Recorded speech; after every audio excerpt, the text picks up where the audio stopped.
అడిగిన తర్వాత మీరు అరవడం మొదలు పెడతాం ప్లీజ్. సో వార్ 2 మీద మీ ఎక్స్పెక్టేషన్స్ ఏంటి? వార్ 2 గురించి చెప్పే ముందు ఎన్టీఆర్ గురించి 2 మాటలు చెప్తాను. తారక్ అనే వ్యక్తిని ఇప్పుడు కాదు, లాస్ట్ 15 ఏళ్ళ నుంచి ప్రాణం కంటే ఎక్కువ ప్రేమిస్తా ఉన్నాము.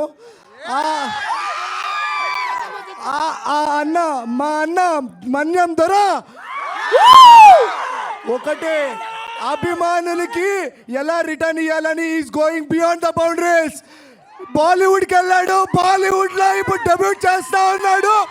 రేపు India's biggest mass hero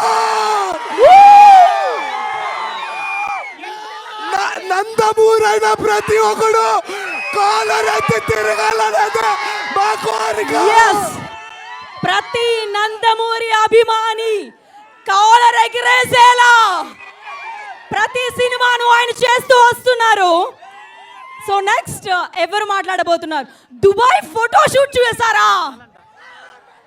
Dubai photoshoot లో ఆయన చైర్ మీద అలా నిలబడితే ఆ రోజు సోషల్ మీడియా తగలబడిపోయింది, అవునా?